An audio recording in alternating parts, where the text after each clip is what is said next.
All right, recap the performance Saturday. Wake players of the game on offense was Rick Jones.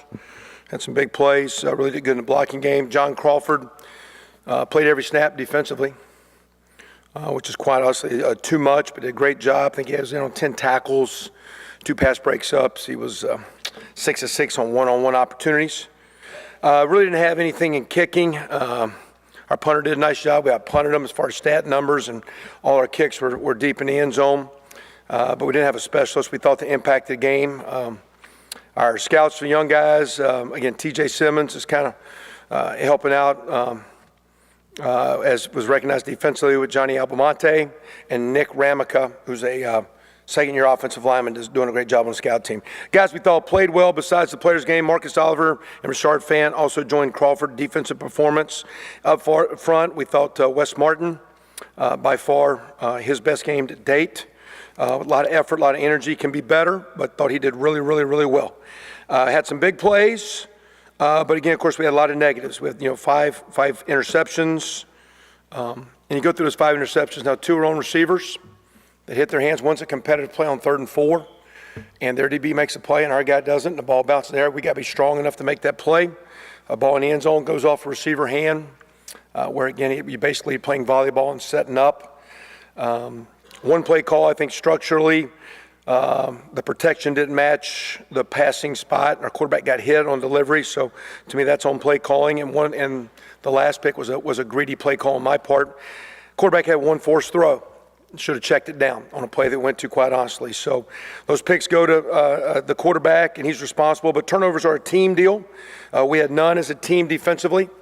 And that's stopping the run and getting them on 3rd and long, and that's getting after the quarterback and attacking the ball, and then same thing offensively.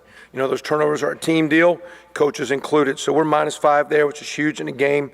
We have many critical penalties, and you're always going to have some penalties, but our second defensive play after we've scored, we get a turnover, but we're offsides in the defensive front. So that's a possible, probably score opportunity. You got in the first half where it's going to be 1st and goal and 2. We have a holding call. And then a blocked field goal comes after that. Blocked field goal is actually on the kicker and the holder because the clock was running down and the holder called for the ball for the kicker was set. And our get-off time needs to be under 1-2, and it was 1-4. Matter of fact, the guy blocking actually ran by it. So it wasn't like a blocking error or anything like that. It just, clock's running down. We're late. And play wasn't late coming in. As soon as it was 4th down, we said, field goal, but we're laid out of the huddle. The guys got strong enough leg. I didn't see it. I was taking the timeout. So that's my fault. Could have took a delay, but it was just poor communication led to a field goal block that also came after a hold. You've got an unsportsmanlike penalty on the quarterback, which is probably more critical than his picks because you're at the 8-minute mark. You got to score twice. And after 2nd and 19, we've got it 3rd and 6. We'd have been on schedule if you take the penalty out. So we needed 2 scores at the 8-minute mark. We go down, we've got a 4th and 1, get a holding call in the line of scrimmage. Matter of fact, if we make the field goal, we're probably kicking a field goal there on 4th and 1, and it's a 9-point game going to 6 instead of a 12-point game. So just way too many, let alone the one defensive drive. One face mask was in the perimeter, and it's called on Marcelino, and I don't know if you can't see on tape, but so wide, we just got hands in the face. We did get the quarterback on face mask, and we did tug a jersey and get a hold. So I think they had a 65-yard drive with 50 yards of penalties. Same time, going into that game, we were 2nd in the nation in turnover ratio on the plus side. So it ain't like all of a sudden we just had a bad. We've got a long history of taking care of the ball. So we'll hopefully be able to clean that up. It'll be a tough challenge with the defenses in the Big Ten. We're getting ready to see a great one this week. But we got to take care of the ball. We've got to run it better. Wake Forest had 50 rushes. We had 32. And we got to find a way to get the running game going. But when you're playing with a group that's got a bunch of guys up in there, and there's some one-on-one plays, you got to take them, and we did. And the team we're playing this week, they're historically one of the premier defenses in the country, and they do it by having guys that can play lock man-to-man. It's loaded box, and it's tough sledding in the run game. But we got to find some run game because, again, we got out-rushed. Yards per carry is the same, but just attempts. They had 50 rushes. We had 32, so we got a little bit more pass head. We did have some pass numbers, but we got to find some balance, and that'll be tough in a lot of these games we're playing. We got to find it. Defensively, we held them to, I want to say, 9 punts, 6 3 and outs, They scored 2 touchdowns against the defense. So that's 4 against the defense in 3 games. We had 611 yards offense, so we're sitting here 2-1, and we're frustrated.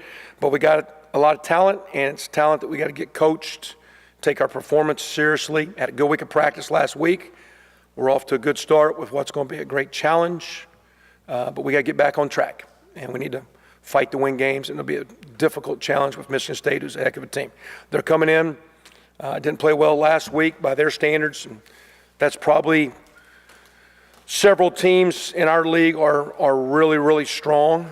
But that program across the board doesn't backseat anybody with strength of program. With the way they recruit, develop players, coach players, play in all phases, kicking game, kicking fakes, defense stopping the run, defense not giving up big plays, balance of offense, players. That's why they've won 10 games or more, like 4 of the last 5 years, or 11 4 of the last 5 years. And they've been Big Ten champions, playing in the playoff last year, and they were off to a good start. And they played a good football team last week, and Wisconsin played well, but they're a good team. And just like us, the goals are in front of them. I know they're going to have a good week. We had a great crowd last week. It looks like we're set up to have another good crowd, and hopefully have an opportunity to have a great challenge and buckle up into Big Ten East football. So big week, and looking forward to. Disappointed with the outing, not disappointed in our kids, correctable mistakes, and great challenges in front, great opportunities. Real good. I think the only thing, like we've talked about prior, was how even keel and calm he was, and I think maybe that's why, because you can't hide. Sometimes the guard goes the wrong way and nobody knows it. And his guy gives up the sack because unless you're the guard's mom watching him and knowing assignments, a lot of guys can hide. A 3 technique can go the wrong way and hide, but when you're playing out on an island, whether you're a receiver or a running back or a DB and you're in the open field and you can't hide, it's like the golfing world. It's you, the opponent, the ball, and God. Ain't no hiding here. And that's the first time I've seen the first. Matter of fact, they actually gave me a warning that he had gotten frustrated and said something to the other team. And I was like, really? I go, what'd he say? And I said, hey man, chill out. Well, we were still struggling there in the fourth quarter, and he got frustrated, and his frustrations got the best of him. So other than that, he's been himself. And he was back in yesterday watching tape. We had some good meetings with him, and there's a lot of good things. There's one force, and to me, it's a collective team effort, and coaches are part of that team, and we just all got to do better. But like the way he's doing, the guys behind him are doing good. But yeah, I didn't think he mismanaged anything where there was he wasn't doing well. Now he had picks, but where he had one really forced, wow, what did you see? Why? The other things I could account to me or some players that didn't help him out. And the quarterback looks good when the surrounding cast does their job, and he gets all the credit. And when the surrounding cast don't do their job, then he's the bum. And he's a product of the group, and our group let him down, and he'll do well. He should. Is that it? Kevin, I guess Mitchell. Shucks, I was trying to. But right after the game, I guess Mitchell and Rich kind of got together and watched a little bit some of the film. Just what does that show for maybe the maturity of the team? The fact that before you guys even get to them, they're already trying to figure out how to fix it. I didn't know that one. So that's it is. When you talk about your team, TJ's been fighting through a little bum knee and hadn't been full going enough to want to play yet. He's got a redshirt year. We'll decide if it's used, if he gets back. But he was on the scout team. He came up last week and said, Coach, let me tell you something about something I saw that I think could help you. And when you have players that are doing that are upper players, that's when you think you've got some buy-in and some investment. So I didn't know they had watched it. In this day and age, our athletes are all able, and something we pushed years ago, to all have iPads. And with that, there's an app that they get access to a cloud where them and them alone can watch our videos. So that's I'm sure every kid has seen the good and the bad. I know when I played years ago, whether it be a practice or a game, you're sitting there saying, I can't wait to see this play because that's a great one. And then I sure hope he goes through that one pretty fast because I really messed that one up. So as players, you always knew that coming. Our guys get a chance to watch it. So that's good because we did talk after the game about not being negative, but personally they need to own their performance and personally address it and come back with better body language and better mindset, and let's correct what's correctable and control what we can control, and let's get better at what we can get better at. So that's good news. I didn't know that, but I'm not surprised. I don't know if there's much of an update from Saturday, but health-wise with Demetric and Dan, I guess, number one, kind of how are they progressing, and number two, how do you feel like the guys that have had to step up behind them?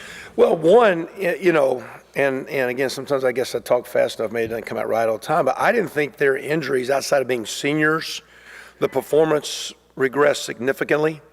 Even though Dan's a better player and the best lineman we have, you know, that position at guard, half the time you and the center are working together, half the time you and the tackle are working together, so there's not a lot of time. I know because I played guard. If you can't play guard, you're off the team, okay? Because when you go through the positions of what, I mean, it's the last stop, man, is guard. I mean, because tackles are one-on-ones. I mean, you know, if you can't play, like I tell the quarterback all the time, you don't play right guard. And Dan is one of the all-time great right guards. I had one at Oklahoma. Davin Joseph's off the chart. Was an all-pro, was one of the greatest players I ever coached playing right guard. There's not a lot of stress at that position. You got a fifth-year guy like Jacob Bailey coming in. Simon Stepniak played some as well. That position sometimes, now they will get tests with Malik McDowell, who's a big-time three-technique inside guy. But sometimes that position is not on an island a lot. Brandon Knight is healthy, and his play at right tackle was no different than probably what Demetric would have done. Demetric's a senior and a veteran, but Brandon's got a lot of talent. So outside of the fact you lose seniors and you lose the leadership of their presence, I don't think the performance really regressed or had any issue on the football game. Our ability to run or not run. I mean, Wake Forest came in, they were top 13 in the country in run, pass, total, and scoring. You know what I mean? And we didn't run a lot, but we ran for 115. I think they were giving up 50 or 60 something coming in the game because it's a loaded box. And they weren't giving up a lot of big pass plays. We attacked them down the fields where we thought we needed to go. So, you know, the line play had nothing to do it. I'd like to get those guys back. I saw Dan doing a lot more yesterday. Today was a light teaching day in our program, what we're doing. But I think as he goes through exercise-induced activities, it's just a matter, I think, of does he have headache issues? And when that's clear, I think our doctors will give him the clear. So they're just pushing him through work. And after work, if he's feeling good consistently, he's going to get to go. If he's got any recurring, like where, it's not stepping backwards, it's just going through the process. And I think it's called exercise-induced activity to get the response of where he is. Demetrius going through it back, and those things are ginger, and we just need to see where he gets to. Cleared and got his feet wet a little bit. How soon do you think maybe his role could be expanded? Yeah, well, again, he's been practicing a couple weeks, and again, he just needs to. Again, that's a talented guy, but he's got to get on the field and prove himself here, and he has in other places, and he's coming off the injury. And sometimes when you've been sitting that long, there's a little rust that sets in, and it's knocking the rust off, and it's getting, back to speed. It was good that he was cleared and got some plays. I think he probably played a handful, 5, 6, 7, in some of our bigger packages. He's playing outside receiver now, and he was looking good at practice today. We'll just kind of keep working it and see how it goes. Last week we were worried about who's going to step up at receiver. And we had 200-yard receiver, 100-yard receiver. I mean, he'll be in the mix to play there, though. And we need Donovan Hale and a lot of those guys to keep coming. When you went back and reviewed that 4th and 1 with an AT, would you do it differently? I'm sure you had confidence putting him in that situation, but it also seems like a lot for a freshman with his first snap. Yeah. Again, for where it was and not being greedy on it, because, one of my issues with field goal is not the kicker. Because we've had two that, it's just the timing protection. We're not been as clean as we need to be. And, when you see that in practice and stuff. So to me, where we were with it, it's just, that we ran it later and scored and just didn't work that time. So, we took what we thought was right. We got a leg that can definitely kick the field goal, but the way our protection had been, it was kind of in the fringe area where, should we or shouldn't we? Maybe hindsight early in the game like that, instead of taking that 20-second deal, probably maybe next time let the clock run down, take a timeout, and let's talk about it. Hey, are we good to kick it? And we're going to play a lot of games. So if I got to regret is maybe, making a quick decision, where sometimes the way we go with we had talked at the 8-minute mark with left in the game, we're down 12 points. Hey, if we get a quick 3 and out, we're going to kick it and use timeouts. Well, we kicked it and didn't even need to use timeouts because we had a couple out of bounds plays that helped us. And then the next time we used our timeouts, we were trying to maximize our possessions. And so that being said, I don't know if saving timeouts is, especially in the first half, is big for us. So if I have a regret, it's maybe taking a timeout and getting the defensive side of things. Hey, do y'all want it here? Talking with the kicker, talking protection, talking play. Where, hey, we made a 10-second decision. Let's go for it. And of course, we'd already decided plays we wanted, so the play call wasn't hard. It was the decision of what to do. And if I had a regret, maybe sometimes in that situation, probably maybe should have took a deep breath and got more thoughts. But I made the call to live with it, and it didn't work. I think most are that kind of being an offensive guy and not necessarily leaving the defense to its own devices, but empowering those coaches. But how do you, I guess, diagnose what you've seen on that side of the ball through 3 weeks? One good, can be better though. Sometimes it's the defense. Sometimes, offenses, it's still their lack of execution making them beat us. So, we got so many things that we need to clean up because we'll be stressed and tested much harder this week and in weeks to come, just with schematics and playmakers and skill set, line of scrimmage play, et cetera. We work together a lot in practice. There's some crossover. Hey, we're going to go together in a blitz period. What do you want to see? We're going to get together in a running period. What can we do to help each other? Because there's a lot of times, no matter what the opponent, we're going to run a lot of plays very, very similar to the opponent. We're also going to run some plays very, very different. So we don't need to muddy your vision. So we go together quite a bit, so you see them. But really, it's gotten me where I'm spending a little bit more time trying to be involved with the kick side and with the offensive side. And Coach Allen's running that ship, and I'll give him my 2 cents from an offensive view. Here's what I think. Here's what I see as an offensive guy. I think they're seeing. Because sometimes I think, as a coach, you sit there and say, well, this is what they did last week. But sometimes you got to look at you and where you're going to get attacked. And so as an offensive guy, I'm trying to think like, hey, I'm watching their offense, and if I was them, I think I would do some things. So that's my input to the defensive coaches as an offensive mind. During the game, I'll click over and say, hey, man, I think they're 4 down territory. Just FYI, because I think that changes 2nd down and 3rd down calls, And so, but Coach Allen, I think, is doing awesome, great presence, great standard setting. And I still think, though, he will tell you he and his players aren't close. And to give up a couple of the big plays we did, the penalties on the one drive, self-inflicted wounds, the no turnovers. I think he's, I'm sure it's digging him deep, and I know he'll work hard to try to address it without pointing fingers. Just get his guys to keep playing better, and we're going to need them to.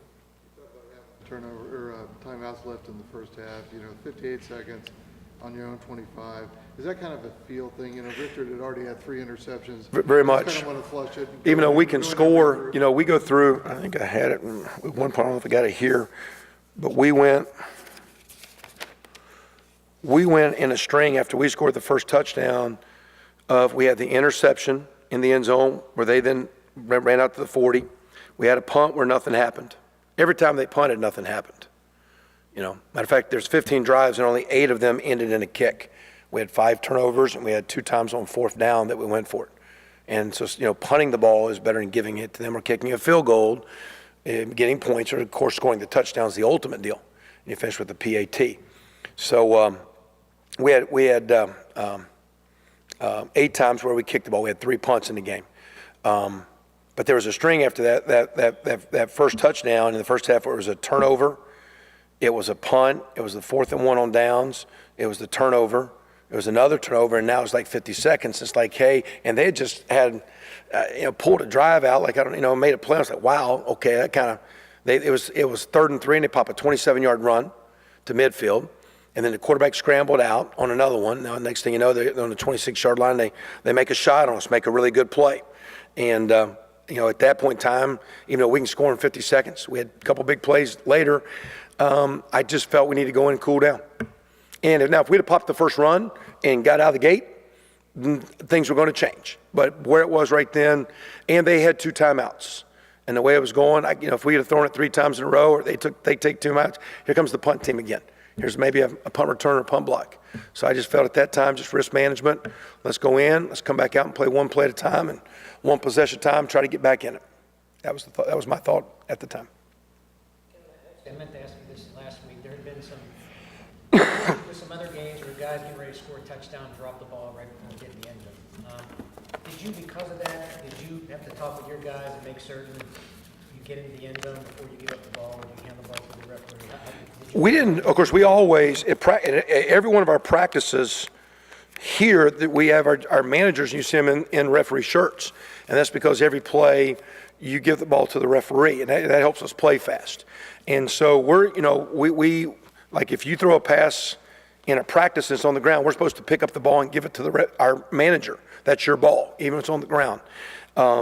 So we're used to doing that, but the only thing I'd say, Pete, is we did show those plays. We showed the kickoff return where the guy caught it and threw it to the referee. So and we try as much as we can to educate. There was a play in a great game with two ranked teams 2 weeks ago where there's a defensive scoop and score, and one team's really rolling, and 30 yards behind the play there's a cheap shot. And with the cheap shot, now they're kicking off from the 20, and the guy kicks it out of bounds. Now the ball's on the 50.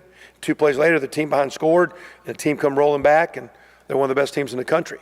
And I think the score was 24-3, but it went from 24-10. There was a punt return, 24-17, and we showed our team that at Florida International we had a sideline penalty on the one pick six. We kicked off from the 50, and that's one of their scores. And so we try to educate the guys, and I watch a lot of football, and I don't really pull for guys. But you're looking at situations, you're looking at plays, and there's just a lot of learning situations. And I think because kids this day and age are so video acclimated, I don't know how much football common sense, athletic common sense guys have. And so we try as much as we can to educate our guys on how to be a little bit more aware and learn from others' mistakes. You talked about Richard tried to throw it through a guy one time. That was like a John Madden player, right? Like, Yeah, I used to say, in a like, video game, it might work. the Superman X-ray vision. You see, you can't throw a ball. It's against one of my laws of physics. Laws of physics as a football cannot travel through a person. The quarterback's once in a while want to stick it through there. Like, it don't work.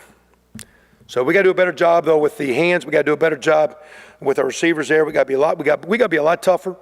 We got to be a lot more physical. We got to find some run game. We got to take care of the ball. We got to do things it takes to win, because now we're playing. That team last week, we came in and played good team ball. We had some good stats. They played as a team. They played in all phases as a team, and they won the stats that teams need to win games, and that's why they got a W. We'll need that this week against a very, very talented, very prideful program that, to me, is one of the programs of not only our conference but college football. So a strong, strong test. Anything else? How difficult was it to learn about Allison right before the game while you're preparing for a game? Yeah, we shared it with the team. My wife was actually driving me since the late game. Was driving me to the hotel that morning where the team was, and she got a call from one of the coach's wives. So just very, very sad there. Tough deal. She grew up. Our first recruit for Coach Walker was a young man in Oxford who dated Terry's daughter. So not only was Terry on the staff, but dated her. Matter of fact, I had a couple of those players on that team shot me a text when they got news. So just pray for their family, and it's tragic. Children. Matter of fact, I think a couple of our coaches are tied in with their kids, or tied in with her kids, and personally knew her. So it's a tough deal. But we send prayers and love to them.